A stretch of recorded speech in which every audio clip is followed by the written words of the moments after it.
Hello guys, हामीले Vineet bike first time यो bike चलाइरहेको तर मैले बिच्छु बेला बेला बच्चा बच्चीहरू रोइहाल्छ बच्चा बच्ची खुसी मेरो खुसी मेरो मूल नाराका साथ म भाइलाई बाइक त्यसै कुरो बाइक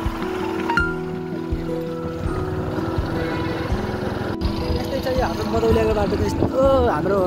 नगरपालिकाको प्रमुख एकदम विकास गर्दा यस्तो धुलै धुलो खाने पाइए इट्स आवर गुड थिङ्स है। एउटा कुरा चाहिँ राम्रो हाम्रो के चन्दा बिना पैसा बिना लगानी हामीले चाहिँ राम्रो स्वास्थ्य पाइरहेको छ। खुसी छु तपाईँहरू आइरहेको बाइक चलाउँदै तर यो बाटो भन्न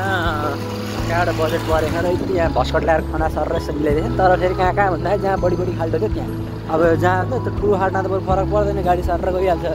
यो सानो खाल्टोमा झन् लाग्ने हुन्छ नि त तर यस्ता because lack of concept lack of idea lack of engineering सब कुरा कमजोरले नपढेको पढ्ने बेला चिट्स गरेर पास भयो त्यस्तै हुन्छ भन्ने मलाई लाग्छ। पानी हाल्ने काम पनि भइरहेको छ बेला बेला तर कसरी हुन्छ भन्दाखेरि घरका पानी हालेर हुन्छ होइन त्यहाँ हुँदैन। उहाँसँग चाहिँ लाइसेन्स छैन मैले यसो बाइक सिकाउँदैछु भाइ भर्खरै 18 वर्ष पुगेर नेपाली नागरिक भएको छ। विकास हुँदैछ कुहिरोभन्दा बढी धुनी हुन्छ हाम्रो नेपालमा यस्तै छ भाइ। ट्याक्स त तिर्ने मात्रै हो हामीले खानेहरू सधैँ हामीलाई के छ भाइ उहाँहरू पनि एकदम निराश भएर जानु देखेर अगाडि नेपालमा